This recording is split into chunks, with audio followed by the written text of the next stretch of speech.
이번엔 석사 논문으로 연구한 내용에 대해서 말씀드리겠습니다. 제가 논문으로 연구한 주제는 오피스 건물에서 헬스 웰비잉의 요소를 최적의 성능으로 끌어낼 수 있는 디자인 프로세스 내에서의 적용 방법이 되겠습니다. 빌딩 퍼포먼스 갭이라는 말이 있습니다. 건물의 설계 단계에서 에너지 등 여러 가지 건물의 성능을 예측하는데 건물이 완성되면 다양한 원인들로 인해 그 성능의 차이가 생기게 되는데 이것을 빌딩 퍼포먼스 갭이라고 합니다. 좀 더 나은 건물을 위해서는 이 갭을 줄이는 것이 큰 숙제인데 실내 환경의 헬스와 웰비잉이 직원들의 컨디션과 효율을 높여주고 이것들이 생산성과 연결되어 회사의 이익으로 전환된다는 것이 증명됨으로써 건물 내에서 헬스와 웰비잉 요소들의 퍼포먼스 갭을 줄이는 것이 더 중요하게 되었습니다.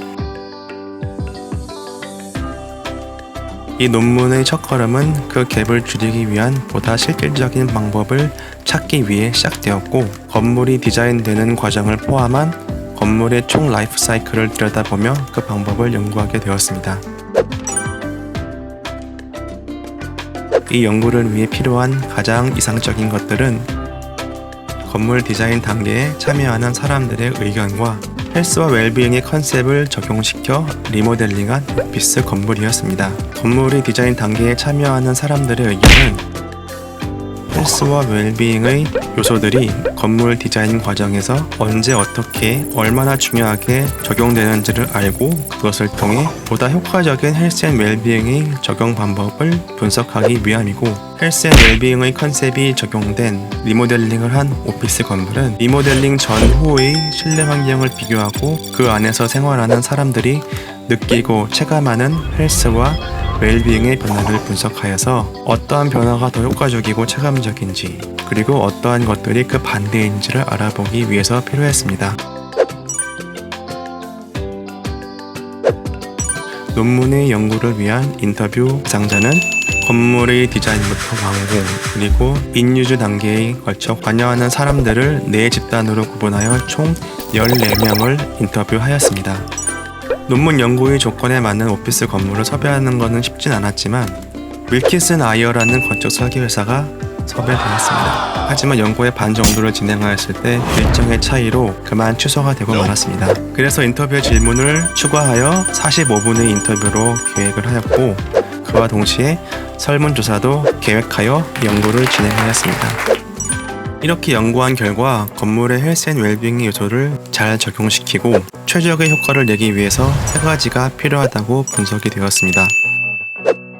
첫 번째는 휴먼 데이터로 실내 환경에 반응하는 사람의 감각과 행동에 대한 데이터입니다. 두 번째는 프레임워크로 실무에서 일을 할 때 헬스 앤 웰빙의 적용을 위한 매뉴얼 또는 체크리스트입니다. 마지막 3번째는 디자인 프로세스로 디자인 과정에서 헬스 앤 웰비잉을 누가 언제 반영해야 되는지에 대한 것입니다. 그럼 이제 이 3가지 결과를 좀 더 자세히 들여다보겠습니다.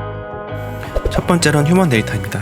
헬스와 웰비잉 디자인에 대한 클라이언트들의 관심도는 6.2 정도였고 그 중에서도 에너지와 관련하여 오랫동안 고려되었던 이 3가지 외에 노이즈와 무브먼트도 중요하게 고려되고 있었습니다. 이러한 현상은 오픈 플랜 형태의 사무실의 증가로 인한 것으로 보여지고 특히 무브먼트는 부서 간 그리고 개인 간 상호작용과 협업의 중요성으로 인해 더 강조되고 있습니다. 인터뷰 중 가장 많이 언급된 말이 무브먼트와 커뮤니티인 점을 볼 때 주변의 환경이 사람 간의 관계 형성에 큰 영향을 미치고 더 나아가서 개인의 정신적인 건강과 웰비잉에 영향을 준다는 것을 알 수 있습니다.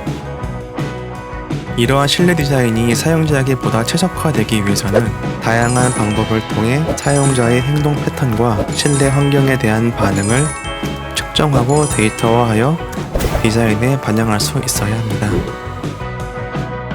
하지만 많은 사람들이 데이터의 필요성에 공감은 하지만 평가받기 꺼려함, 예산, 회사 기밀사항 등이 극복해야 될 한계로 드러났습니다. 두 번째로는 프레임워크입니다. 헬스 앤 웰비잉의 효과적인 적용을 위해서 프레임워크가 필요하다고 분석이 되었고 헬스 앤 웰비잉 요소의 체크리스트나 따라야 할 매뉴얼은 프로젝트를 체계적으로 접근하게 도와주고 동료들이 헬스 앤 웰빙에 대해 같은 목표를 가질 수 있게 이끌어주는 역할을 할 뿐만 아니라 헬스 앤 웰빙의 디자인에 대한 대중들의 관심을 증가시키는 계기가 된다고 분석이 되었습니다. 마지막으로 디자인 프로세스입니다. 프로젝트 진행 과정에서 헬스 앤 웰빙의 적용에 대해 모두가 동의하는 내용은 좀 더 빠른 시점에 논의되어야 한다는 것입니다. 하지만 제가 주목하고 싶은 것은 그보다 더 빠른 시점인 인유주 단계입니다. 이 단계는 앞서 말한 휴먼 데이터를 수집할 수 있는 단계이기 때문에 퍼포먼스 갭을 줄여 더 최적화된 헬스 빌딩을 구현할 수 있는 시작점이라 생각합니다.